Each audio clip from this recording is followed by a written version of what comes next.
بانی پیٹیا نے زندگی میں اتنے بھیس بدلے ہیں کہ آج اس کی کوئی پہچان باقی نہیں رہی۔ وزیر دفاع خارجہ آصف کا ایکس پر پیغام لکھا، بانی پیٹیا نے آغاز نواز شریف سے کیا، اپنی ذات اور شوکت خانم کے لیے پلاٹ لیے، پھر جنرل مشرف سے 100 قومی اسمبلی کی سیٹوں کی بھیک مانگتا رہا، پھر مایوس ہو کر غیر جمہوری ہو گیا تو انٹیلیجنس اداروں نے اسے گود لے لیا۔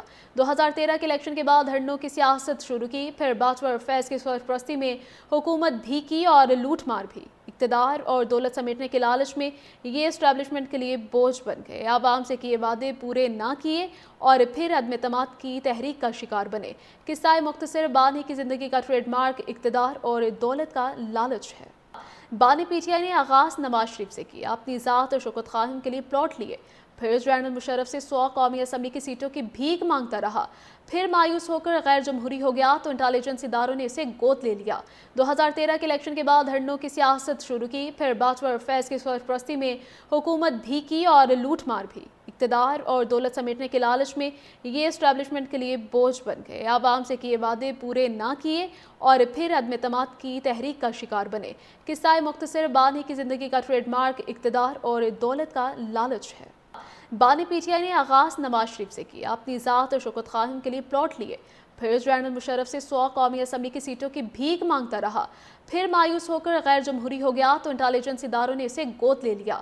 2013 کے الیکشن کے بعد دھرنوں کی سیاست شروع کی، پھر باجوہ اور فیض کی سرپرستی میں حکومت بھی کی اور لوٹ مار بھی۔ اقتدار اور دولت سمیٹنے کے لالچ میں یہ اسٹیبلشمنٹ کے لیے بوجھ بن گئے، عوام سے کیے وعدے پورے نہ کیے اور پھر عدم اعتماد کی تحریک کا شکار بنے۔ قصہ مختصر بانی کی زندگی کا ٹریڈ مارک اقتدار اور دولت کا لالچ ہے۔ بانی پیٹیا نے آغاز نواز شریف سے کیا، اپنی ذات اور شوکت خانم کے لیے پلاٹ لیے، پھر جنرل مشرف سے 100 قومی اسمبلی کی سیٹوں کی بھیک مانگتا رہا، پھر مایوس ہو کر غیر جمہوری ہو گیا تو انٹیلیجنس اداروں نے اسے گود لے لیا۔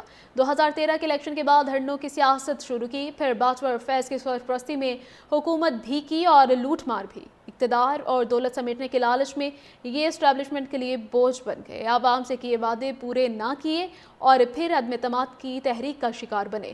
قصہ مختصر بانی کی زندگی کا ٹریڈ مارک اقتدار اور دولت کا لالچ ہے۔ بانی پیٹیا نے آغاز نواز شریف سے کیا، اپنی ذات اور شوکت خانم کے لیے پلاٹ لیے، پھر جنرل مشرف سے 100 قومی اسمبلی کی سیٹوں کی بھیک مانگتا رہا، پھر مایوس ہو کر غیر جمہوری ہو گیا تو انٹیلیجنس اداروں نے اسے گود لے لیا۔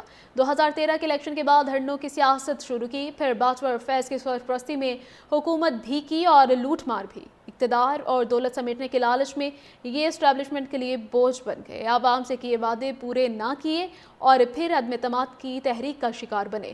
قصہ مختصر بانی کی زندگی کا ٹریڈ مارک اقتدار اور دولت کا لالچ ہے۔